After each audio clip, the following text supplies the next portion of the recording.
बिस्मिल्लाहिर्रहमानिर्रहीम। आज का हमारा टॉपिक है जी रीडिंग सेक्शन पीटी का। और क्वेश्चन टाइप है जी fill in the blanks.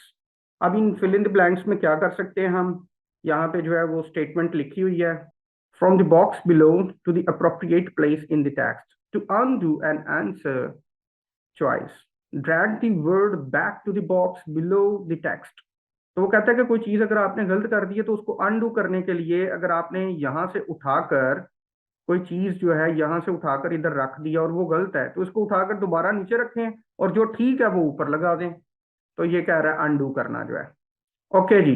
So here is the question fill in the blanks. सबसे पहले जो है जी आपको समझना है कि मैंने आपको स्क्रीन पे जो बताया था कि कम्प्लेक्स स्ट्रक्चर वाली फाइल जो है, कम्प्लेक्स स्ट्रक्चर वाली फाइल में क्या करते हैं। हारून तुम बताओ पहले क्या देखना है। सर सबसे पहले सेंटेंस देखेंगे। सबसे फाइंड पहले सेंटेंस। सेंटेंस देखेंगे तो इसका सेंटेंस यहां तक आ रहा है जी जहां पर फुल स्टॉप होगा। तो ये मैंने आप लोगों को सिखाना है, इस लेवल तक मैंने लेके आना है कि सबसे पहले आपने क्या आइडेंटिफाई करना है कि सेंटेंस। इसके बाद क्या करते हैं हारून। और उसके बाद हम क्लॉजेज फाइंड करते हैं। इसके बाद क्लॉजेस फाइंड करते हैं। तो क्लॉजेस फाइंड करते हैं जी। The life science institute at the university of Michigan achieves dash in biomedical research by bringing together the world's leading scientists from a variety of life science disciplines to dash breakthroughs and discoveries that will improve human health। ठीक है जी, अब पढ़ लिया है, मुझे कुछ पता नहीं चला जी कि क्या हुआ है, तो अब हम उसका एनालिसिस करने जाते हैं। अब जब हमें हमें कहाँ से पता चलता है कि एक क्लॉज जो है, एक क्लॉज जो है, पहले तो पहला क्वेश्चन ये है कि क्लॉज के कितने हिस्से होते हैं। हाँ भाई अरुण। सर दो पार्ट होते हैं, एक सब्जेक्ट और एक प्रेडिकेट। ठीक हो गया, शाबाश। अब प्रेडिकेट कहाँ से शुरू होता है सर वर्ब से। और वर्ब कौन सा, यहाँ फाइनाइट वर्ब होगा या लिंकिंग वर्ब होगा। देखे ना, वर्ब में तो इन्फिनिटिव नॉन फाइनाइट भी तो होता है ना, वो भी तो वर्ब ही होता है। Yes sir. सर तो फाइनाइट वर्ब जिससे हम टेंस को फाइंड कर सकें। जी, और यहाँ फिर linking verb is are am was were has है। तो यस सर। यहाँ से अब हारून निकालो। हाँ, अभी तक जाम जो हमने पढ़ा है, पहली लाइन में वर्ब कहाँ से स्टार्ट हो रहा है। The life science institute at the university of Michigan achieves dash in the biomedical research by bringing together the world's leading scientists from a variety of science disciplines to dash breakthrough and discoveries that will improve human health। जी Arun. Sir कोई। Achieve से पहले पहले इसका subject होगा और achieve से आगे इसका प्रेडिकेट शुरू हो जाएगा। जी ये हमारा वर्ब है अचीव्स। अब बताओ ये टेंस कौन सा है। प्रेजेंट पे सर इंडेफिनेट। एक्टिव है पैसिव है उसका। Sir active. एक्टिव।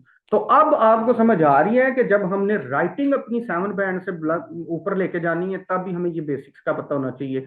जब मैंने स्पीकिंग में सेवन बैंड से ऊपर जाना है तब भी मुझे इस चीज का पता होना चाहिए। जब मैंने रीडिंग देखनी है तो तब भी मुझे इन चीजों का पता होना चाहिए। These are the basics and crux of all these things. These are the focal point of the language. होता क्या है, ट्रेनर्स ये चीजें नहीं करवाते और वो कहते हैं बस यहाँ पे जाके तो मैं ये आपको करवाने जा रहा हूँ, ये जवाब है और ये है वो है। तो स्टूडेंट का जो है वो कैलिबर और एक्यूमेंट डेवलप नहीं होता। जब कैलिबर नहीं डेवलप होता तो वो फिर रोता रहता है कि मुझे कुछ करने के बाद मिसाल के तौर पे बहुत से ऐसे स्टूडेंट है जिन्होंने 6.5 के करीब आइल्स और पीटी का स्कोर ले लिया होता है लेकिन उनको कुछ पता नहीं होता। तो ये चीजें हमें जवाब निकालने में मदद देंगी क्योंकि हम मीनिंग जनरेट कर पाएंगे इससे। ये सब कुछ हम क्यों कर रहे हैं, ये हम मीनिंग जनरेट करने के लिए कर रहे हैं ताकि मेरी अंडरस्टैंडिंग अच्छी हो। जब मेरी अंडरस्टैंडिंग अच्छी होगी तो मैं नीचे वाली जो ऑप्शंस है या कोई भी इवन राइटिंग है, स्पीकिंग है, लिसनिंग है या रीडिंग है, वो सारी की सारी चीजों के सोल्यूशन इसी चीज के अंदर है। अच्छा जी, तो the life science institute at the university of Michigan ये हमारा हो गया जी सब्जेक्ट। फिर आगे प्रेडिकेट शुरू हो गया अचीव्स। अब जो भी यहाँ पे लगना है पता नहीं क्या लगना है। इन biomedical research by bringing together the world's leading scientists from a variety of life science disciplines to dash breakthroughs and discoveries। ये आगे कंजंक्शन आ गई है दैट विल improve। ये हमारा फ्यूचर इंडेफिनेट शुरू हो गया है तो ये अगली क्लॉज शुरू हो गई है। इतना क्लियर है सबको? सर। बस डन हो गया। अब आते हैं नीचे ऑप्शंस में। एम्बिशंस का मतलब होता है जो बंदा हमेशा तरक्की के मुतलक सोचता रहता है। लेकिन अब यहां पर आपको सेंस होनी चाहिए कि एम्बिशंस जो है वो नाउन है या एडजेक्टिव है। अच्छा जी, अब ये मैं वो बेसिक्स आपको बताना चाह रहा था कि जहाँ पे स्टूडेंट कहता है हो इन चीजों को सिखाने की क्या जरूरत होती है। और अल्लाह के बंदों, अगर आपको नहीं पता तो यहाँ पर आप लफ्ज कौन सा लगाएंगे आपको पता ही नहीं है। कोलैबोरेटिव। अच्छा, एम्बिशंस जो है वो नाउन है। एम्बिशंस क्या कहते होंगे जी, मेरे एम्बिशंस है। ठीक है, तो मेरे टारगेट्स हैं जिंदगी के अंदर, मकासद हैं, ख्वाहिशें हैं। कोलैबोरेटिव, अब ये कोलैबोरेटिव अकेला कभी आ ही नहीं सकता। मैं कहूंगा मेरी कोलैबोरेटिव एफर्ट है, तो एफर्ट उसके अंदर नाउन हो गया, तो कोलैबोरेटिव क्या हुआ? एडजेक्टिव। जी, ऑब्जेक्टिव। एडजेक्टिव हुआ। ठीक हो गया, डन। उसके बाद क्विट। क्विट कहते हैं, वर्ब है ये। क्विट कहते हैं आई क्विट, मैं खत्म करता हूं, मैं छोड़ देता हूं। एक्सीलेंस। एक्सीलेंस नाउन है। क्या होता है एक्सीलेंस का मीनिंग? एक्सीलेंस का मीनिंग होता है शानदार। तो पॉजिटिव। Positive change. चेंज इसके अंदर नाउन है और पॉजिटिव इसके अंदर एडजेक्टिव है। फिर उसके बाद एक्सेलरेट। एक्सेलरेशन नाउन है और एक्सेलरेट होता है एक्सेलरेट करना, आगे बढ़ना। लो जी, अचीव। अचीव हमारा मेन वर्ब हो गया। तो मिशिगन जो है वो अचीव किया उसने बायोमेडिकल रिसर्च के अंदर। अब ये जो है ये हमारा हो गया नॉन फाइनाइट में इन्फिनिटिव बाय ब्रिंगिंग। तो टू के साथ पहली फॉर्म, टू के अलावा कोई preposition हो तो उसके साथ वी फोर आईएनजी वाली फॉर्म, टुगेदर इकट्ठे। द वर्ल्ड्स लीडिंग साइंटिस्ट्स, तो दुनिया के लीडिंग साइंटिस्ट जो है from a variety of life science discipline के, वैरायटी इन्वॉल्व इकसाम की जो जिंदगी की साइंस डिसिप्लिन है। डिसिप्लिन कहते हैं फील्ड्स। तो टू डैश, अब ये टू आ गया, तो अब आपको पता होना चाहिए कि टू अपने साथ वी वन लेता है। अगर आपको ये ग्रामेटिकल स्ट्रक्चर का पता है तो यहाँ पे जो भी वर्ब होगा वो उठा दें, यहाँ पे लगा दें, तो आपका जवाब निकल आएगा। अब अचीव जो है, अब देखते हैं जी, इसको सॉल्व करने जाते हैं। चलें पहले आगे पढ़ लेते हैं। Breakthrough and discoveries. तो ब्रेक थ्रू कहते हैं किसी चीज का सोल्यूशन निकल आना।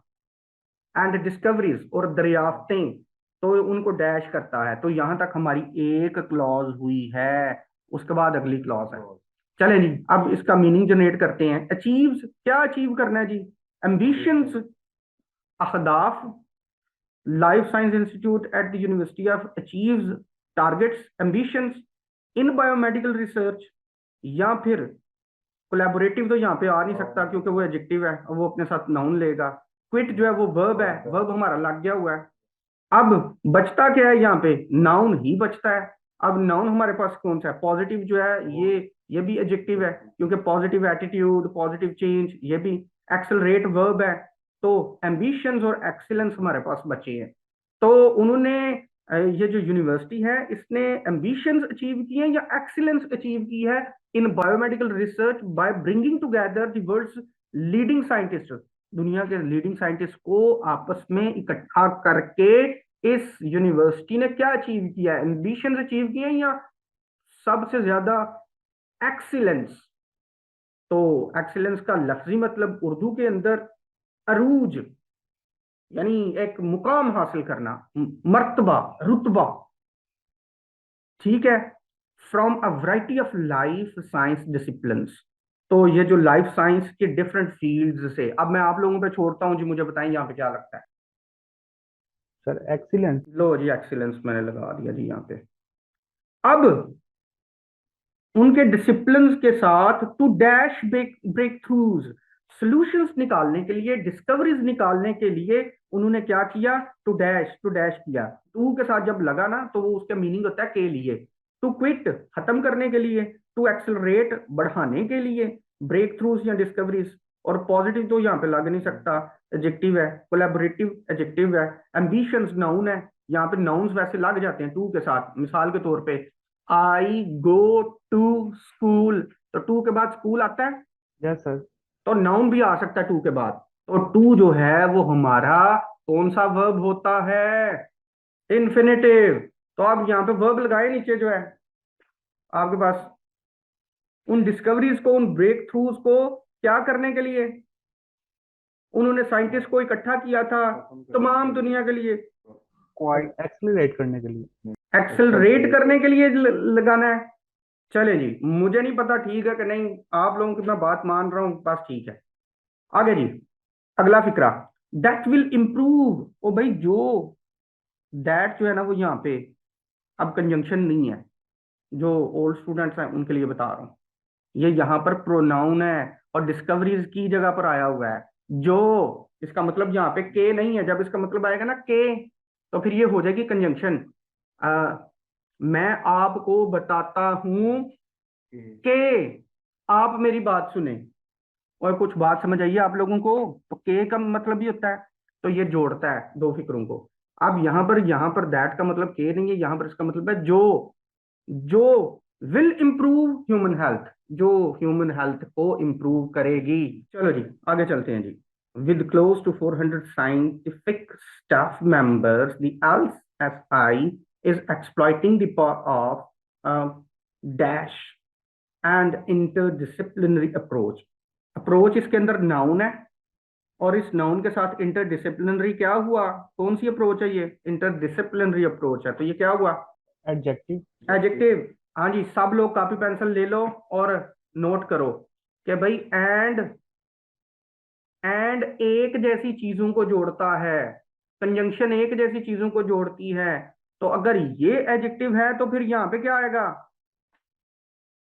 एडजेक्टिव। जी, एडजेक्टिव। अब ये पॉजिटिव एडजेक्टिव है, कोलैबोरेटिव एडजेक्टिव है, एम्बिशंस नाउन है, और क्विट जो है ये वर्ब है। तो अब यहाँ पर पॉजिटिव और कोलैबोरेटिव दो ही बचते हैं। अब उसने exploiting the power of dash,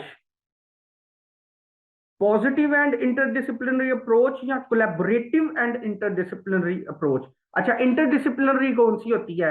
interdisciplinary देखते हैं, आप सब लोग यूनिवर्सिटी के पढ़े हुए हो। अगर एक डिसिप्लिन है जिसका नाम है फिजिक्स, एक डिसिप्लिन है जिसका नाम है बीबीए, एक डिसिप्लिन है जिसका नाम है मेडिकल में केमिस्ट्री कर लो, ठीक है? तो ये जब इन सब की आपस में मिलकर रिसर्च होगी तो ये इंटरडिसिप्लिनरी है। तो आप मुझे बताएं, कोलैबोरेटिव बनेगा, पॉजिटिव बनेगा? सर कोलैबोरेटिव आएगा। Collaborative and interdisciplinary. एक वर्ड होता है इंटर कॉलेजिएट कंपटीशन, तो उसका मतलब क्या है? कॉलेजों के अंदर अंदर कंपटीशन, कॉलेजों का कॉलेजों के साथ, इंटर का ये मतलब होता है। तो इंटरडिसिप्लिनरी, डिसिप्लिन के अंदर अंदर। तो collaborative and interdisciplinary approach to biomedical research in an open laboratory of facility। तो यहां से जो है अब मीनिंग क्या बना कि with close to 400 scientific staff members, तो इसके पास 4 स्टाफ मेंबर हैं, 400 के करीब जो है इस यूनिवर्सिटी के पास, मिशिगन के। और फिर the LSI is exploiting the power of a collaborating and interdisciplinary approach. तो इनके पास ढेरों किस्मों के डॉक्टर्स हैं और मुख्तलिफ फील्ड्स के लोग हैं, और वो आपस में कोलैबोरेट करते हैं, इंटरडिसिप्लिनरी अप्रोच है इनकी टू बायोमेडिकल रिसर्च। और काम वो किस पे कर रहे हैं? बायोमेडिकल रिसर्च पे कर रहे हैं, in an open laboratory facility. हर एक के लिए जो ये फैसिलिटी ओपन है जी। तो देखते हैं जी क्या जवाब निकलता है। ओके जी, लो जी, मुबारक हो जी आप लोगों को कि आपके जवाब जो है वो ठीक हैं। ये था जी आज का हमारा लेक्चर।